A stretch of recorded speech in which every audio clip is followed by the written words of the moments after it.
Hey, que Pasa Calexico. Welcome back to the podcast. Like always, before we begin, I want to thank a couple of people. I want to thank my anchor sponsors. I want to thank my friends Camilo, Jake, Edward Velasquez. I also want to thank John Cabrera from Mercorp, Eddie Lopez from Roots Creative, Ms. Norma Galindo. I also want to thank Dents on Border. If you have any small dents or scratches on your car, make sure to contact Dents on Border. I'll leave a link to their Facebook page in the description. I also want to thank Sergio, Tacos and Hotdogs. 8 years of experience of serving the Imperial San Diego County and Yuma County with Mexicali-style hot dogs and taquizas. Contact Sergio at 760-562-0057 or look for Sergio's Tacos and Hot Dogs on Facebook. Finally, I want to thank my friend David Gastelum. If you're thinking of buying or selling a home in Imperial or San Diego counties, make sure you contact David. He's not only a realtor but an investor with over 20 years of experience, and he'll teach you along the way one of the most important investments of your life. His phone number is 760-235-9576. Finally, I want to thank my friends at Brownie's Diner here in Brawley. Today is my first episode in over a year in person, and I'm recording it here at Brownie's. I want to thank them for the hospitality. They've always been really, really open, to me to have the podcast here, interview my guests here. So I really want to thank Gabriel and Juanita Rebollar for letting me record today's episode here. I also want to thank Juanita. She recently graduated from San Diego State University, so it's a really she's a role model as to it's never too late to graduate from college. Get your degree. She's raised 3 kids already and still working, and she was able to finish get a degree at San Diego State. So congratulations. Today, like I said, I'm really excited because I'm in person finally. And I'm here with 2 young ladies who are working on a project. My guests today are Abigail. I think I feel more comfortable saying in Spanish. And Tahjah. And they're here to talk about a project that they're working on. But before we get into the project, can you, introduce yourselves and tell us a little bit about yourselves? I don't know who wants to go first. Of course. Yes. I'll go first. As he introduced us, my name is Abigail Gutierrez. I am a student at Brawley High School, and this is my partner. Yes, my name is Tahjah Fortune, and I'm also a student at Brawley High School. I'm a senior, and we're both in ASB. We're the board representatives, and what that is basically we're the voice for the student body, and we represent the students and speak on their behalf at the board meetings. So that's what we do. Mm-hmm. And it's very important, our position, because as Tahjah was saying, we are in between both, the student body and, of course, the teachers, counselors, admin, and, of course, there's that gap in between, but our position, our job is to hear the students and go tell the people who are elite there at the school, and they're supposed to, consider if there's a problem or if there's something they want to say, and we go tell them, and we go ahead and communicate with them and see what can we do to solve the problem, or let's say, do something about it, whatever it may be. And so that is why it is very, very important what we do. Yeah, exactly. I mean, I've been out of high school 21 years now, so but the funny thing is that I work at a high school, so I kind of still see the the importance of kids being involved in their education and the decisions that are made in education. So tell us about, is it Project Empowerment? Yes, Project Empowerment. So pretty much Project Empowerment is a crucial yet critical project where it talks about the importance of, evaluating how our students feel, how our kids feel, those who, revolve around our community. And it's all about, the social and emotional well-being and how important it is now more than ever, especially in a pandemic. And so pretty much this project just offers tools, insights on how we can help students or our kids or those who are around us, cope with their adversities like depression, anxiety, stress, suicidal thoughts, any negative contributions that harm the human mind. And this goes for any environment, whether it be in school or outside of the school. Right. And especially now more than ever, students and especially adults, peers, everybody needs this emphasis on mental health, especially with the COVID-19 pandemic and the quarantine. A lot of students feel isolated in many ways, and Sorry. Okay, sorry. It's okay. Yeah, so this is what we're doing. We're offering not answers, but a guiding hand in the right direction towards empowerment and towards acknowledgement of mental health. Yeah, yeah. I feel that I feel that nowadays mental health is something that we talk about more. Thank you. Do you guys feel like you being young, people that are still in high school, do you feel that, because coming from an adult that's works in education, I feel that, we're, compared to when I was in high school, I feel that now we're putting more emphasis in mental health. Do you feel the same way? Do you get that feeling that, the adults are talking about it? Because when I grew up, mental health, I don't think my parents ever talked to me about mental health. Do you feel like your parents or your teachers, admin, are they talking to you about mental health? Are they reaching out to make sure that? Well, there's a very big difference. I have this, I'm going to put it in this kind of tense, an analogy. You can have a lemon tree, but if you don't get the lemons out of it, what is the whole point of even having a tree? So how does that relate to what you just asked me? Because just how you asked me, what are they doing when it comes to that? And so, yes, the school offers that, and my parents do talk about it, but they don't give me the remedy I need in a healthy way. And so instead of, when I was facing my adversities, I'm kind of sad to say that my parents, they just said, you'll get over it.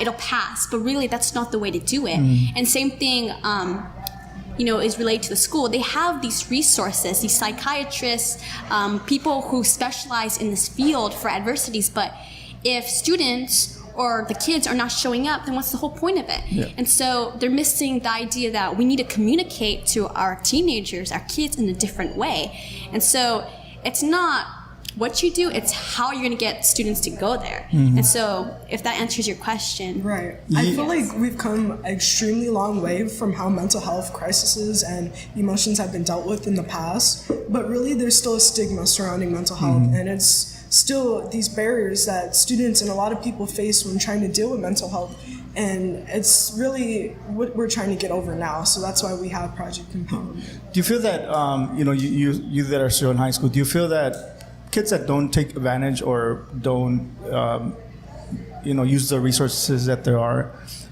is it because they don't want to see by their that their peers see them they're either talking to the psychologist or they're taking medication or whatnot, all these things that are there to kind of deal with mental health issues? Do you feel that it's because they don't want to be judged as somebody that's dealing with depression, or what do you think is one of the reasons why?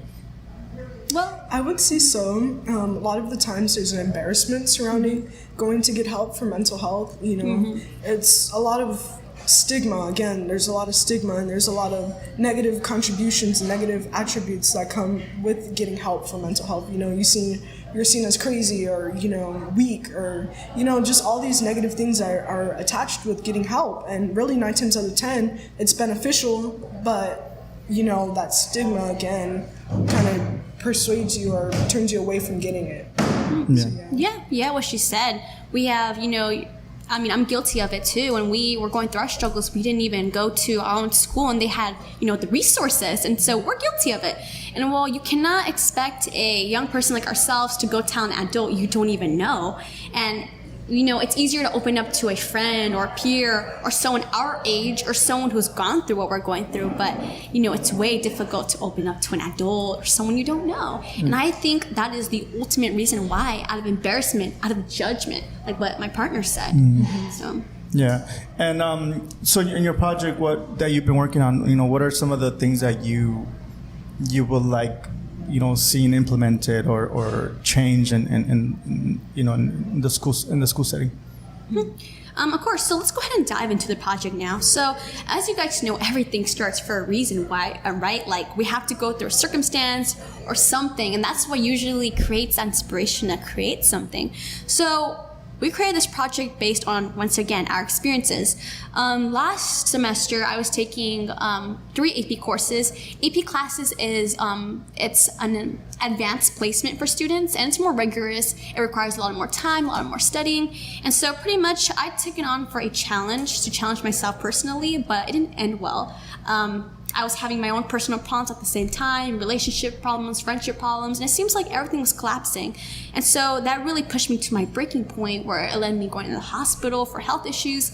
And I came to the conclusion that ambition should never have to cost our health in any way. A student should never have to choose between sleep, getting a good night rest, or studying to pass a test. It should never be that way. And unfortunately, that is the most common thing that happens and goes through a student's mind at maybe 11 o'clock p.m. in the night. And it's scary, and it shouldn't be that way. So this project, it offers insights. So I did a survey under school restriction on January 28th of 2021. And so the survey was given to from adults, right? So I expected, not the truth. And so the survey consisted of the following questions. How are you feeling? Are you happy? Have you ever felt suicidal or felt like giving up? What are your emotions? And what worries you? And so it is very interesting how under school restriction, many of the students answered that they were doing okay. And some answered that they were not so okay. And so once again, that couldn't have been the truth. So that's when Tahjah and I, we went on to do a survey on February. I do not know the exact date, but it was just 3 weeks difference. Same questions, just now no adults involved, no school involved, just a friend and peer perspective, and the truth came out. Mm-hmm. And I could read some if you'd like. They're anonymous, right? If that's the word. So I asked someone, how are you feeling? They said they're stressed, overwhelmed, anxiety, depressed. I do not know how I feel. I'm confused and disappointed. What worries you? Not going back to a normal life. How motivated are you right now? Not much. There are really different ones. What makes you happy? Pills. What worries you? Financial problems. Zero motivation. Food. Sleeping all day. Not eating. There's just so many, and it's very diverse. Not everyone is going through bad stuff, but it goes to show that those students could not open up to a teacher. They only opened up to us. So. Well, it's a really. I'm thinking of the way you did the survey, and that's a really smart idea. To see the difference. How kids are answering the survey when it came from an adult as to when it came from somebody their own age, or somebody they don't even know, or that had nothing to do with school. Because like a lot of the times, when you're in school, you're gonna answer kind of what they want you to say, like what you're gonna give them what they want to hear, not really what you're really feeling. Mm-hmm. And that was a great way to kind of like get that out there. And so what did you do with this data that you guys got from the survey? So once we attained the data, what we did was we helped it. We gathered it and we used it to fuel our project. So what this was concrete evidence that really students don't feel comfortable expressing themselves towards adults. When 9 times out of 10, when they do, preventative health measures are used, and if you express that you're suicidal, then the police get called, CPS, and it kind of gets blown out, So what we did was we gathered this information, and then we formed a project where ideas of helping students mentally in the classroom, and oh my gosh, we used that. And I'm sorry, can you repeat the question? What did you guys do with the data? Like, what's what are you doing with the data? What are you using it for? Okay. Do you want me to do that? Yeah. Oh yeah. I like that too. I go off. Yeah. Yes. So the data will be used, like she said, to go ahead and implement and come up with ideas in the classroom and outside. Right. So originally, like I said, we've shown these ideas to many people part of the community, and here are some. And this goes in a classroom environment. So I want to make that clear. So the school, they wanted us to implement our ideas with the stuff they already had, like resources. So at Brawley Union High School, they have resources. If a student's depressed, they want you to go to see a person who has experience in that field. They help treat them, give them healthy treatment, right? And so we're gonna use that. So we came up with the daily emotional check-in, and I feel like this can be applied anywhere, even in a working environment or out there in real life. So pretty much the daily emotional check-in is something that it's very simple. It looks like emojis where you just click on how you're feeling, whether it be green emoji, you're feeling great, yellow, you're feeling okay, and red is like you're not feeling so good. Kind of like when you go to the doctor and like from 1 to 10, like how much pain are you feeling? Yeah. And so once again, these are in the classroom, not out there in real life. And so these ideas, like that one also, what is filling your bucket and what is draining you? Maybe what's filling you is that the good sleep you got. Maybe what's draining you is maybe since you got good sleep, now you're going to you have a missing assignment. So that's the kind of stuff. And just this whole idea is to let teachers know that, it allows in a perspective way from a student. It benefits them because it allows students to know that their emotions and feelings are valid.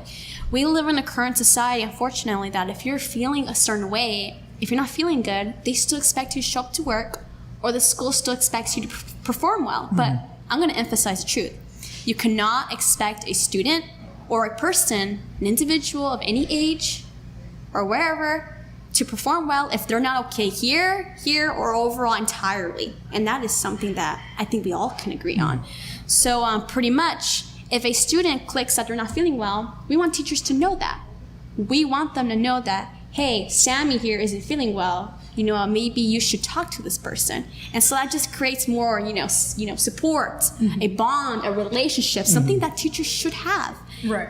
It opens up that safe and healthy way of making that environment of vulnerability between the student and the teacher. It opens up that mental health conversation. Yeah. And expressing freely, that is very important. We're all we're so afraid of being vulnerable. We're afraid of being judged by what we feel, but it should never be that way, especially in young teens, adolescents, where they're more likely to face adversities. Yeah. So. And, you guys, I'm going to play a little bit like devil's advocate where I kind of, give the other, because I'm sure you guys know that, teachers have like a schedule where they need to teach you so much in a year. And sometimes, they don't know how you guys are feeling, but yet in their mind they're like, oh, crap, and we're behind this week and we gotta catch up and whatnot. And at the same time, the teacher might be not feeling mentally well, but you guys don't know. But because they're how do you kind of like merge what you guys are trying to do with for you guys to have that those resources for teachers to know that you're feeling okay, but at the same time that I feel that the district also needs, or districts also need to implement that with their staff, because sometimes your teachers are not okay, and sometimes they project that and they take it out on the students, and I'm just like kind of like to balance things out, because you guys, I do feel that students have a really tough time, especially when they're taking AP classes and they're trying to, it's like a competition, right? Like you guys are trying to, be, the best out there and trying to apply for a college and university. And, all this is really, in your mind, it's really, really important, that you get, the best scores and whatnot. But at the same time, I feel that, teachers are also in this, place where they they need to get all this information to you guys, and they're not really thinking about how much information they're feeding you and how you guys are feeling. But at the same time, I have admin, or the state or whatnot, like pushing them to make sure that all this information is given out to you guys in your AP classes or other classes that you guys are taking. So my question is like, how do we make sure that we keep things balanced? Okay. Well, that's a very good question. We've thought about that. Each idea comes with the benefits for both parties. And when I mean by both parties, I mean by students and for the adults, the teachers and counselors, everyone involved. And so what you said, how do we create that balance while still making time for them, depending on how they feel, of course. And practically, once again, it's all about teamwork. If you want to change something, you have to sacrifice something, whether it be a little bit time, like 3 minutes for a classroom, and we don't all have our good days, but that doesn't mean that you don't show up for work or you don't show up in a good mood. You need to cope with that. When you come into a new environment, you need to try to put that aside, and you need to remember, hey, I'm a teacher. If I show up with a bad attitude, my students are going to sense that. And it's only going to go on to them, and it's not going to be a good day for any of them. Yeah. That is why, I don't know if anyone here has been told, but usually my parents always told me that if something happens before you attend something new, try to push it to the side and have a good attitude.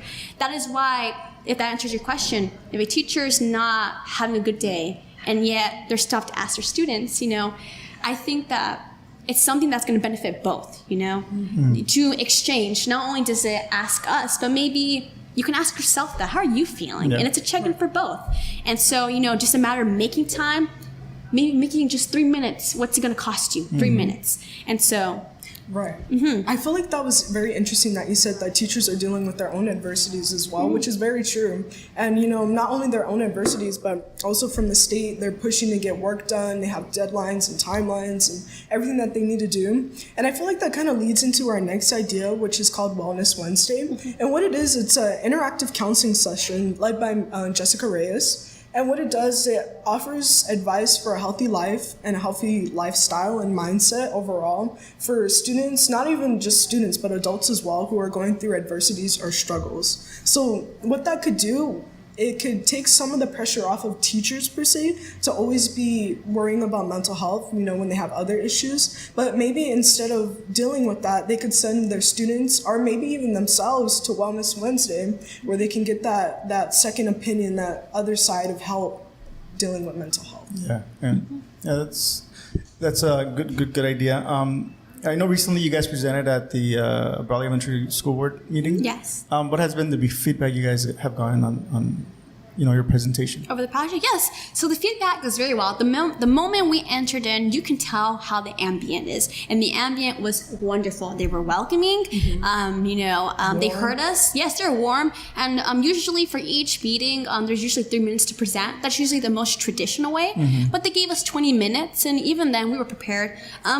From what we saw, they were in awe. They were amazed at what we had. They complimented us. They praised us for our work. Because, obviously this wasn't done overnight. Yeah. This has we've started this project since last year of November.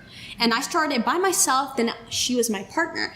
And so that just goes to show that, they knew how valuable this is. And I want to emphasize that this has never been done from a student perspective. Usually you hear about these resources, the mental and social people who specialize in this field.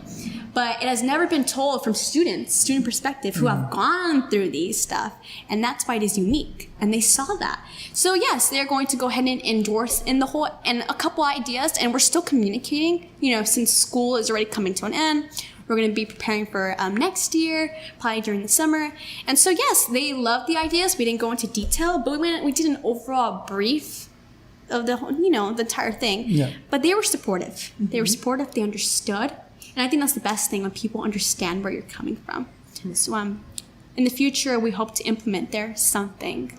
But one step, all it takes, right? Yeah. And both of us felt it was extremely important to especially go to the elementary, because with dealing with mental health in general, it's very, very important to lay a foundation down. So when we start with the elementary and, these mental health issues, they get carried on into middle school and then high school, and then you're leaving high school into the adult world and you have all these issues, but no outlet to let them out. Yeah. So that's what we thought it was extremely important to go to the elementary, and they were really well receptive of our ideas. Yeah, and it's good to kind of get everybody comfortable with, talking and dealing with mental health, like from a young age. Like if you make it something that's normal, which is normal, to talk about mental health, if you make it normal as for young kids, it'll carry on to high school and adult life. So yeah, it's a really good idea to start at the elementaries. Yeah, and like Tahjah, it's creating that foundation. I don't know if you have noticed, but Tahjah and I were being honest in this podcast. But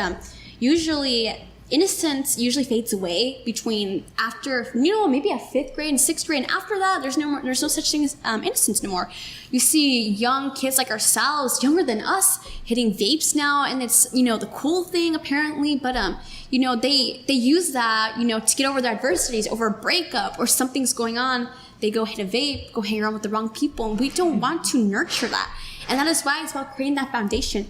Having schools, teach your students at a young age how to face their adversities in a healthy way and to avoid all those negative things that they think is, benefiting them when it's not. Mm-hmm. And so Barber Worth is the biggest transition between what happens next. Barber Worth is where students are more exposed to, negative stuff once again, like vaping, using substances that are really bad for them. And if they're carrying that heavy depression at middle school, it's only going to get heavier and heavier when they get into high school, and they'll carry that into the adult world. And that is why in our society we have a lot of people who aren't happy with their lives because of something that happened previously, or they're carrying that depression from 10 years ago. Yeah. That is why creating that foundation is so important, super important. Mm. So yeah. So what do your peers think about what you're doing? What is the feedback you're getting from your classmates? Very interesting thing is that we have not gone to our peers. We have not. We've been really invested in, getting perspective and permission from, the adults, board members, teachers, counselors, parents, but we have not gone to peers. Although I have shared this project with my friends. They love the idea. I've shared it with a couple, and they're very happy that we're taking that step and we're speaking for them. That voice. Mm-hmm. Right. I know when I wanted to before I became board representative for the school with ASB, I felt a lot of times like the school sucks, the school's not doing enough, it's not doing this or that. Until I got to a point where I was like, well, what am I doing about it since it's so bad? Maybe I should take a chance and do something about it. So I feel like a lot of people feel the same way, like at least something's being done rather than nothing, and it's a step in the right direction. Yeah. So, yeah. So have you guys thought about, doing that survey in other school districts or?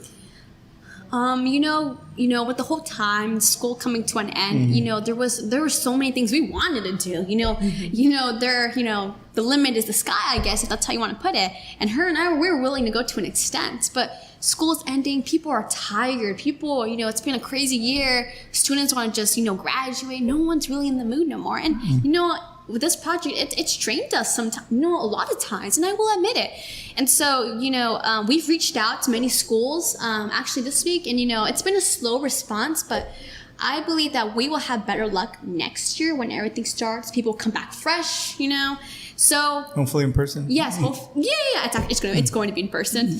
I'm so sorry, but it's no longer online Zoom. So we personally prefer it, physically. Yeah. I think most kids.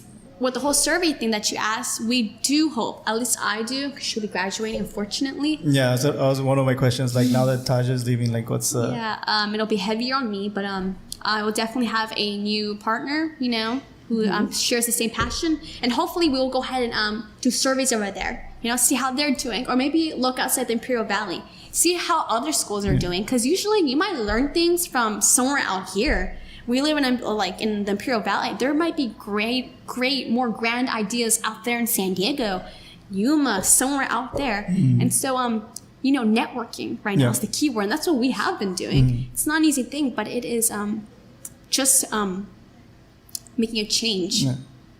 And it's funny how, you said you've been doing this for like close to a year. Mm-hmm. And it seems like you've been doing it for like a lifetime because, you guys are really well spoken. You're really prepared. And, I don't know are you going away to college or? Oh, I actually am. I'm going to be going to UC Riverside, and I'm going to be studying political science and communications. So that's a good networking, Tahjah's going to be over there. So she's going to probably talk about this project and, that'll be a great way to kind of build that foundation of networking, for you over there and you over here, and But you guys have any other? Oh yeah, we have. We still have so much more. Yeah, because I'm pretty much asking the questions, but I know that you guys can. Oh yeah, we asked you, how did your kids feel about this whole transition from physically to Zoom? Mm-hmm. How did they feel?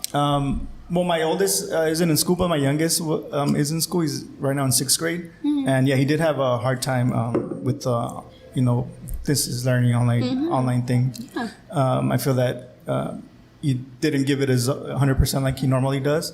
But we just told them, like, you know what, we understand, this is not normal. Yeah. So just whenever things get back to normal, go back to your normal self and try to readjust to the way you were.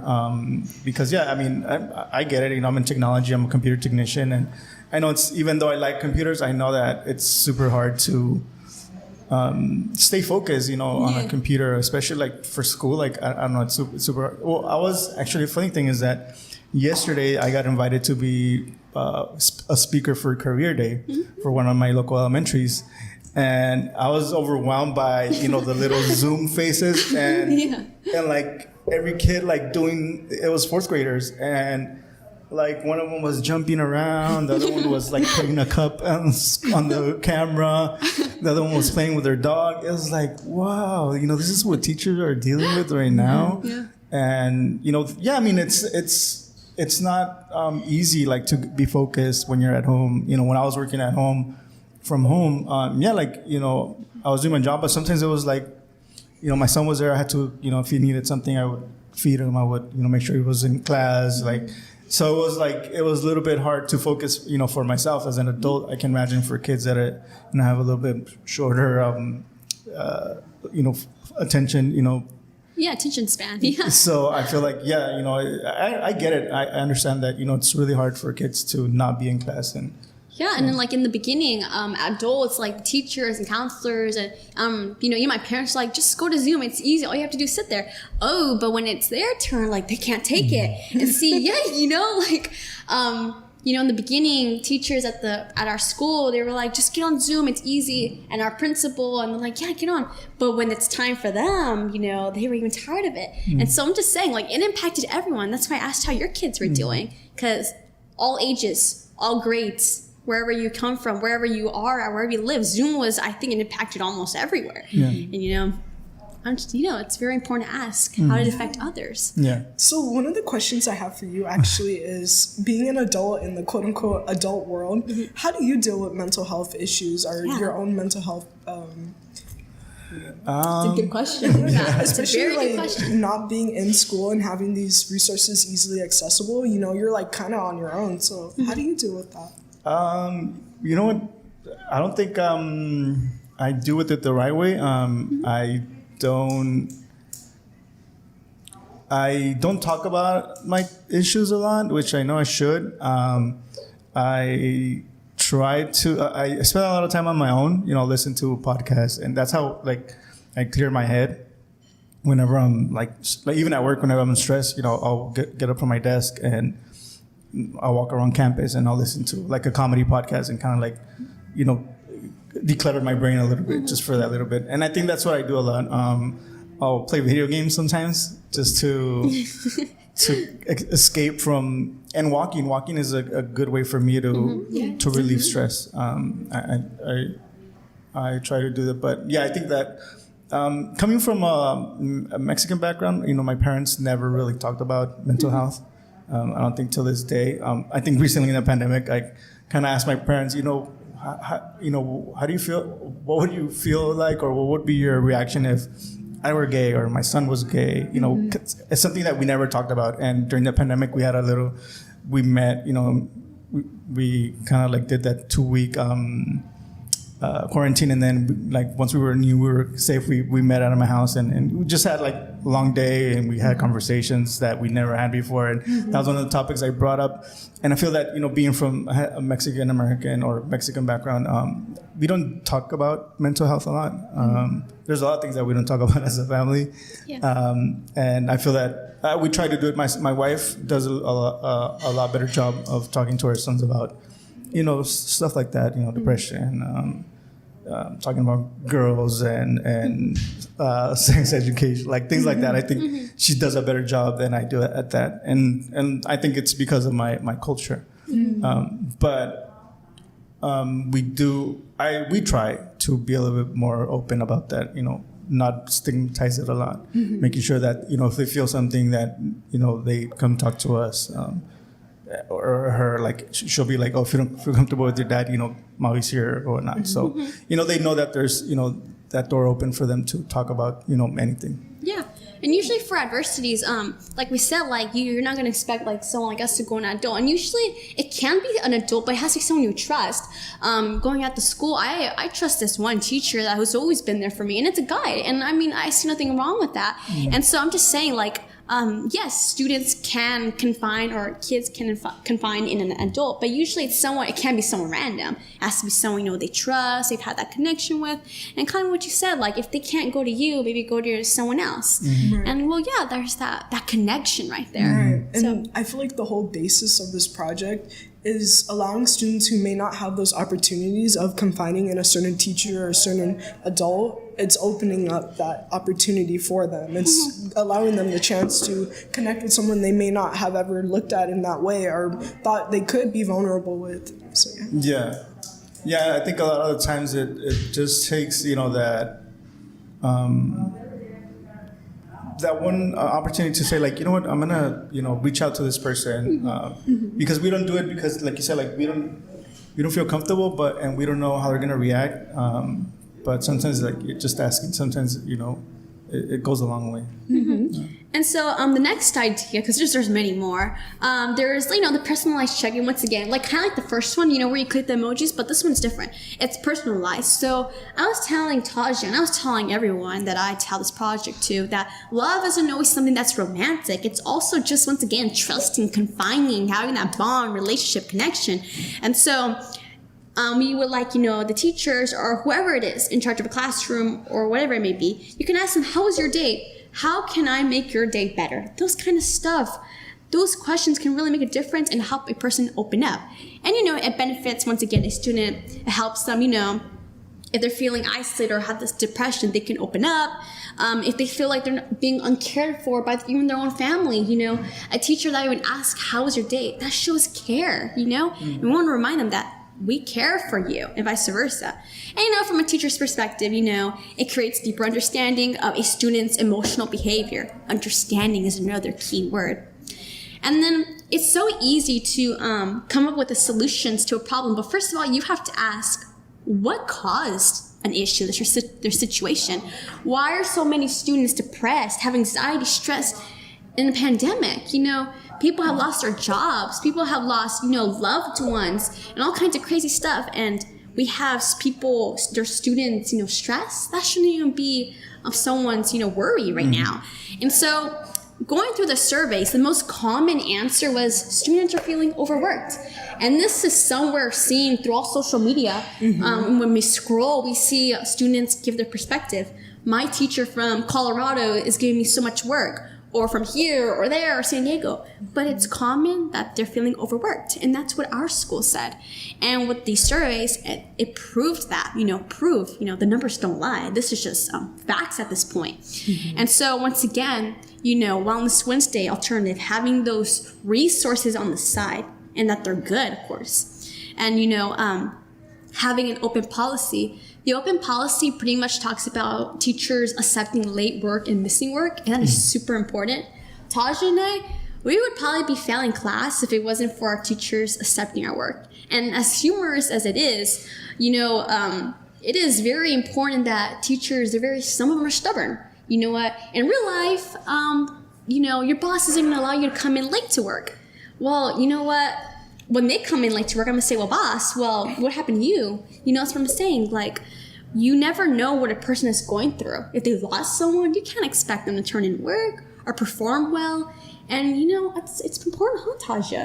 You know? it's extremely important. Yeah, especially, like you said, like, you know, even though they're not the ones losing their job, like if a parent loses a job, you know, even though the student's not the one losing the job, they know, you know, what's coming, you know, like they might be evicted, they might not have, you know, enough food in the fridge, or, you know, their light bill or their electricity might be cut off. Like, you know, they know what not having a job, you know, implies, like in the future, like the things that it's gonna, you know, things that are gonna happen because of that. So yeah, I mean, even though they're not the ones working or paying the bills or buying the groceries, they know what their parents are going through, and it you know, projects on them as well. So yeah, there's a lot of things that, you know, especially I think that now with the pandemic, you know, it kind of made things worse when it comes to mental health, you know, for a lot of people.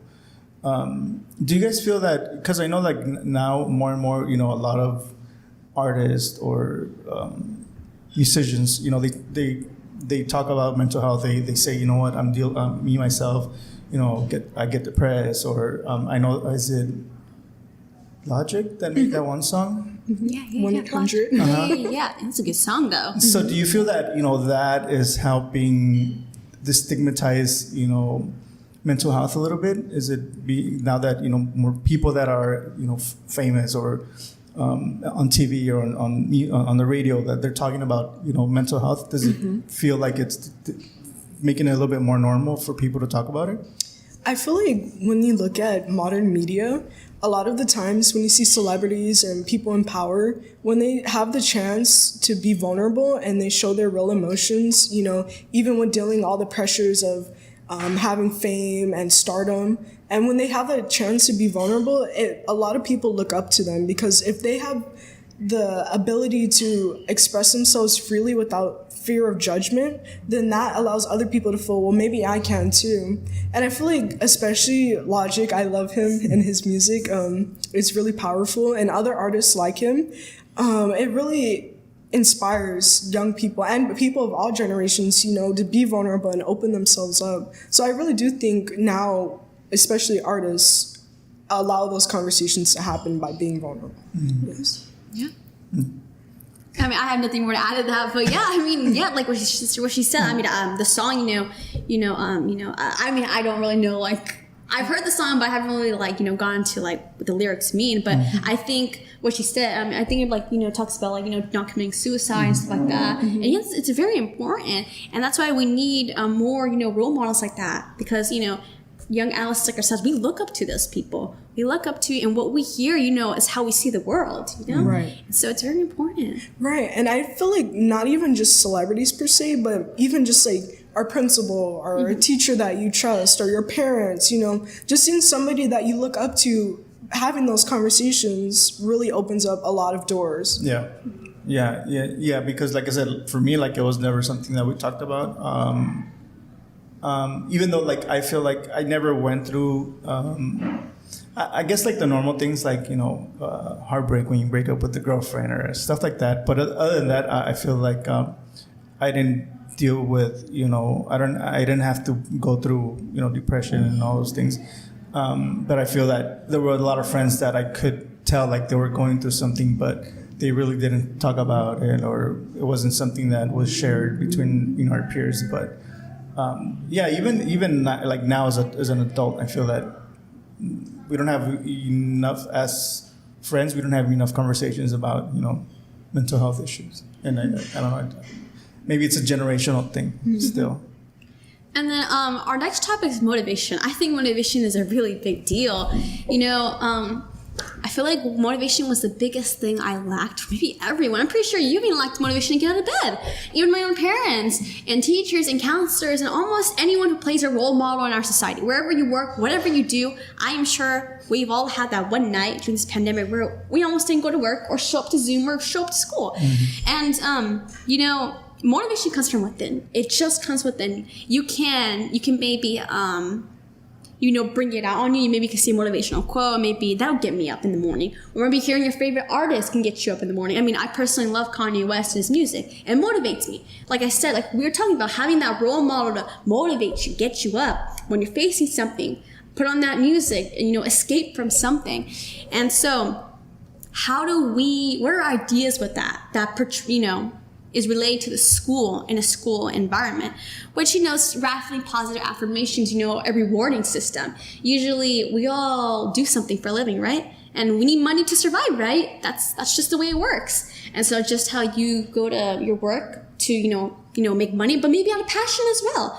And so, unfortunately we have, I'm pretty sure this is everywhere. Not all teachers show up out of passion or because they care. They show up because, maybe out of entitlement or for a paycheck. And usually in a student classroom perspective, teachers, counselors, principals, whatever role model you play as in a school, you should be there not only for a paycheck, but for passion, because you care to make a change in a student's life, you care to educate.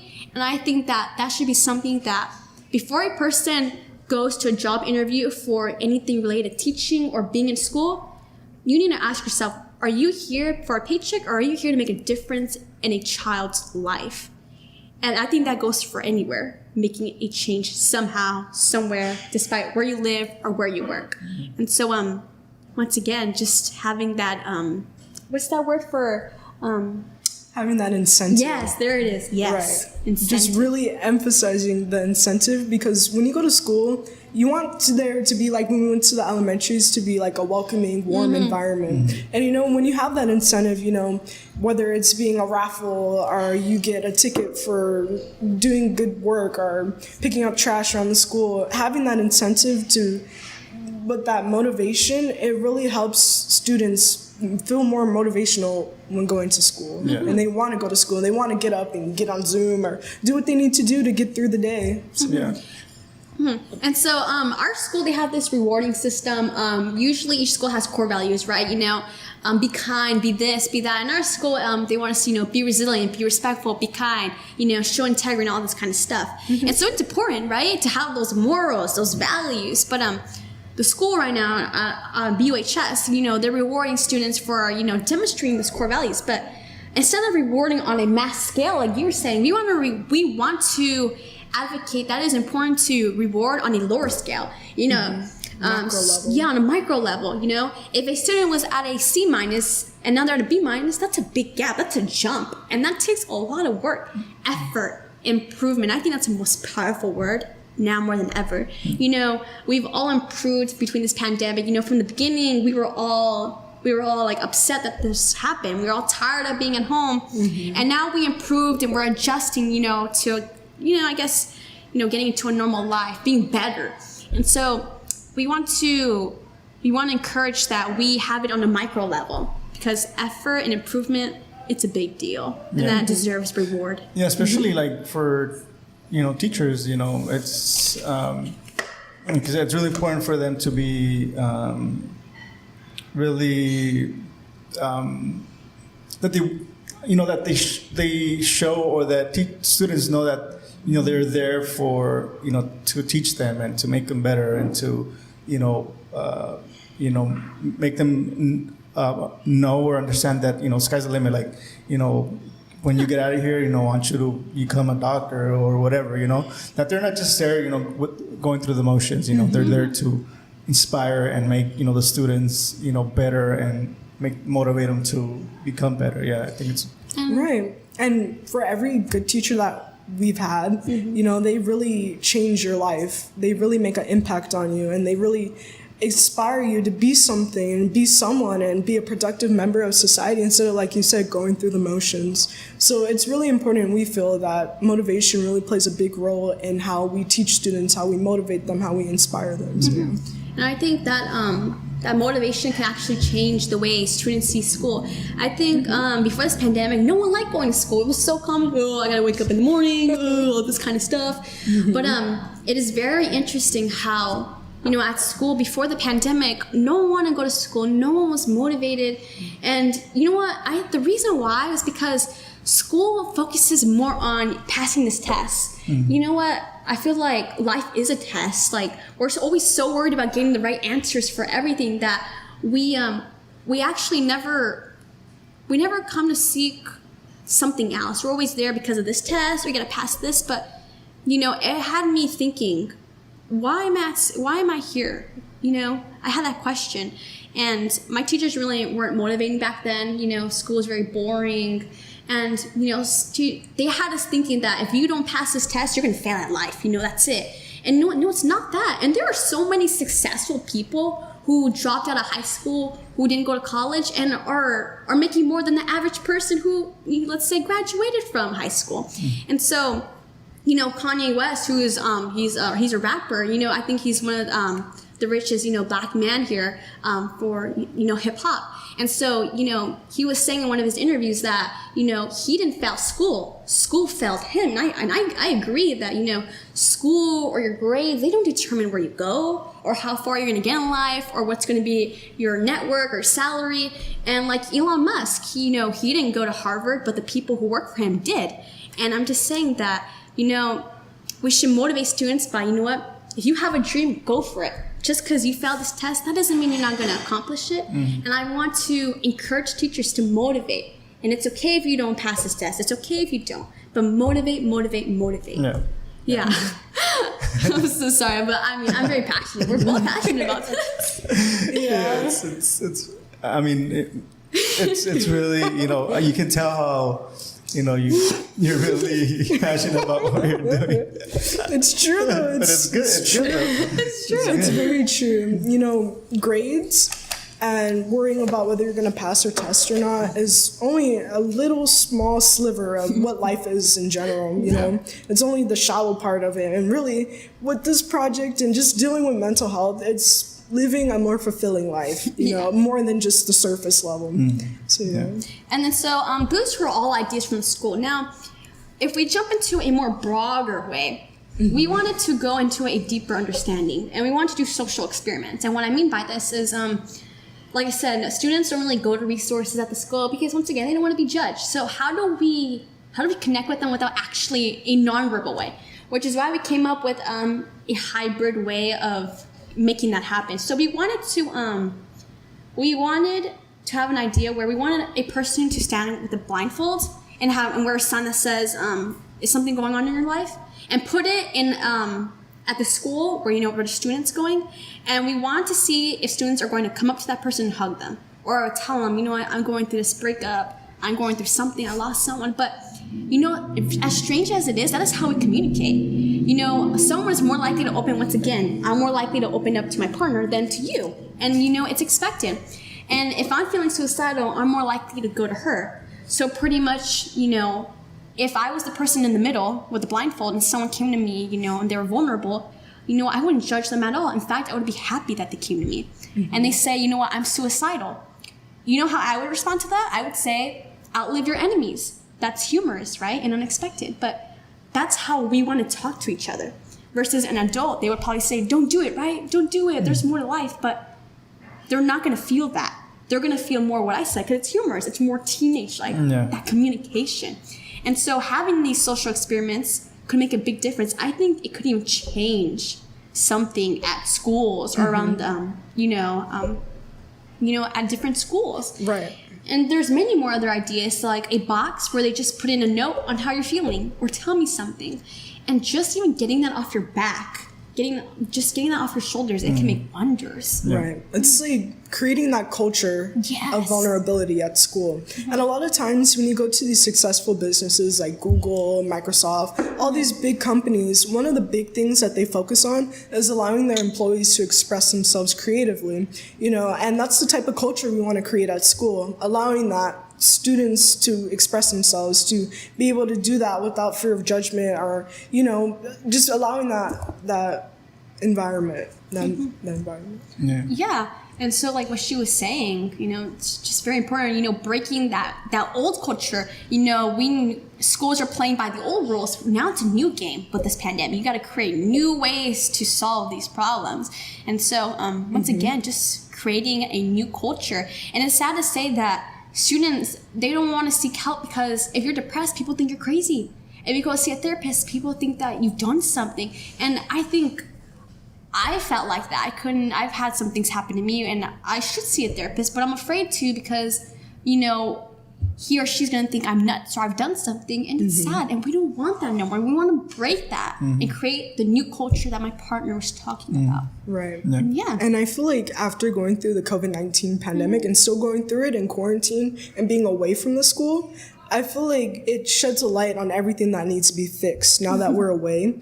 It's now more than ever is the perfect time to be creating these new cultures, these new rules, and this new establishment of helping students, which is their top priority, really. Yeah. Should be the top priority. And if it really wasn't for this pandemic, this project wouldn't exist. It really wouldn't. So you think that was one of the biggest reasons why you guys started? Yes. We would have just kept going, been a slave to the system. This whole thing. We love our school. We love it. We love it. But we love it. We really do though. But we're go-getters, we see something that's wrong, and there's always room for improvement. And really. change, yes. Always. And people are so afraid of change. You're afraid of what could happen, liability because of this or that. Yeah. And you know what? in order for things to change, you gotta risk something. Was it Bill Gates or someone said, in order to win big, you gotta risk big, and that is something I truly believe in. Tahjah and I believe in that stuff. Right. People are so afraid; they fear change, and then yet they have the audacity to like complain, like I'm offering ideas. Try to work with them, and if you don't want to see that, try to look for a way around it. When people see a roadblock or an obstacle, they take that as a sign as no, stop everything you're doing. Instead, you know what, find a different way.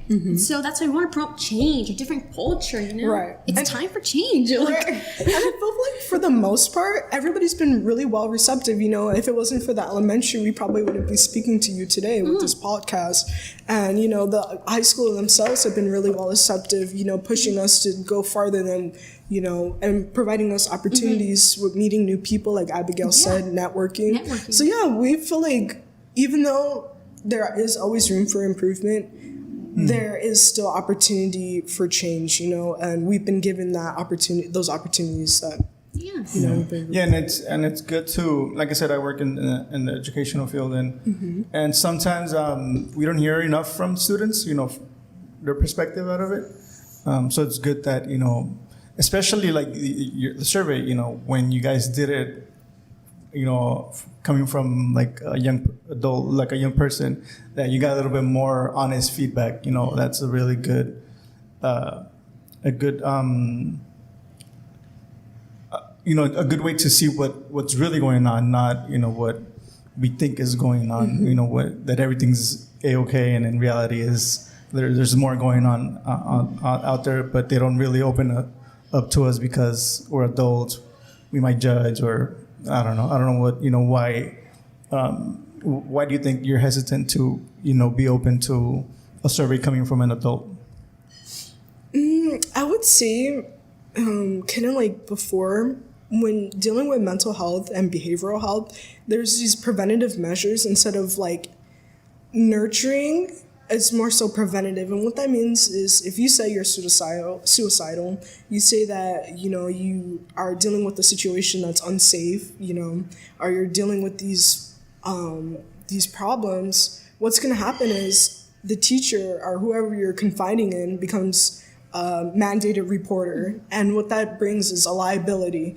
And, a lot of students realize that, and it's in the back of their head, like, I can't be completely free. I can't express myself to the best of my ability because I'm afraid that I'm going to get taken away or be deemed crazy, or, it escalates the situation even further. But, we were talking to Miss Zuno, and what she does, she's the therapist at our school. She works with mental health services. And she said, like, once you expose yourself to those situations and your secret gets out, per se, your problem gets reported, that offers opportunity for healing the trauma.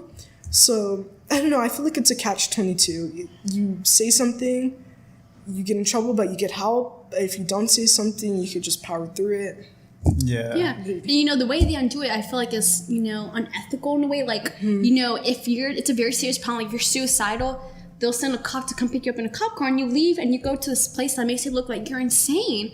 And it shouldn't be that way. And that is something that then we wonder, why as a society, why are people so afraid to go get help? Because when you get help, you look like you're crazy. And students, if they're going to be taken away in a car cop, like, what? Yeah. Right. And, we would like to go see a therapist. We've all had our issues and our own traumas, but, having them tell us that makes us not want to go see them. And that's the thing that we want to get them to understand. The way you do it is so unethical. And then it's inhumane. It's humane, exactly. And I feel like with dealing with these topics, since they're so sensitive, you kind of veer into a society standpoint. Like, are these practices that we're doing, are they really helping people, or are they escalating their mental health? Are they making it worse? So I feel like it's like I said, it's a catch-22. Yeah, I feel like sometimes what might happen is just so that they're not be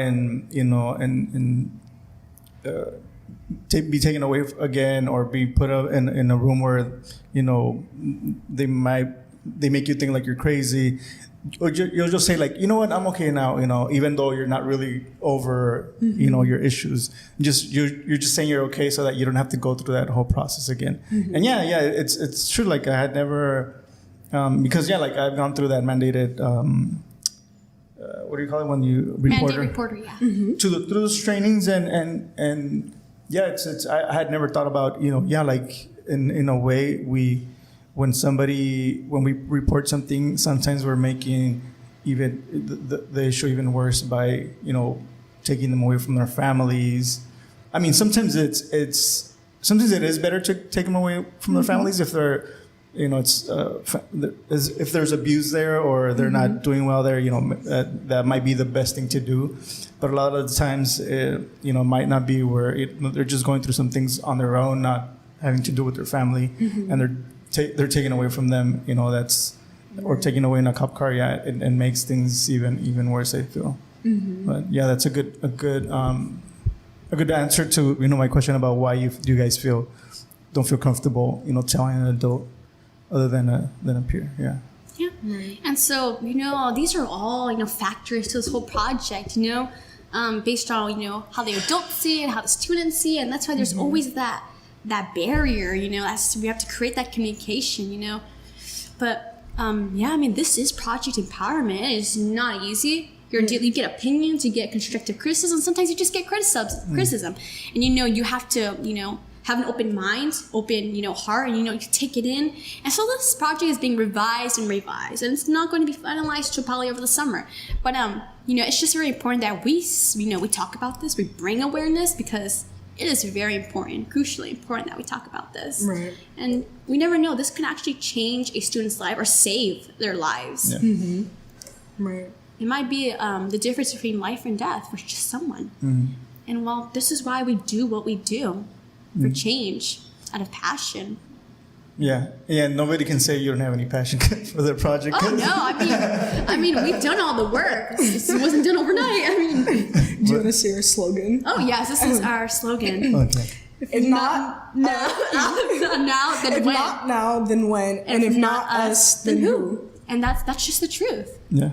So that, I believe that concludes if you don't have any other questions. Oh, yeah. No, I think you pretty much answered all the questions, and you had a lot of good information. I'm really impressed by the work you guys have done so far. Hopefully, something comes out of this, and hopefully you can continue the work over at where are you going again? UC Riverside. And it was really a lot of fun talking to you girls. Thank you. And it was it's crazy that this is my first time back in person. So it was fun. And thank you for reaching out. I know that you reached out to Gil, and then Gil kind of reached out to me and said I should talk to these girls. They did a really good job at the board meeting, and I think they have a lot of good information. So thank you, Gil. Once again, thank you, Mr. and Mrs. Rebonad, for allowing me to record here today. So there's anything else you guys would like to add today? No. Thank you for this opportunity. Just thank you. No, thank you for sharing your project. Like I said, hopefully something comes out of it. All right, guys. Thank you guys for listening, watching. Make sure you stay safe. And look out for these girls. I know they're going to do something really cool with their project. Thank you guys for listening. And we'll see you guys. If they would like to contact us, to make this, more broader. If you guys have any, an email where you guys are. Do you want me to say my number? Yeah, if you feel comfortable. That's fine. If you feel comfortable giving out your number. This is on behalf of both Tahjah and I. If you ever want to communicate with us, want to share your own, belief, your perspective on this, or even share some ideas, because once again, this is just being revised. We want the best we can have. You can call me at 760-587-1748, or you can email me at gutierrez.abigail@gmail.com. Thank you very much for having us, Jose, right? That's your name? Got it. I really remember now. Well, thank you, girls, once again. Thank you guys for listening or watching, and we'll see you guys in the next one. Peace.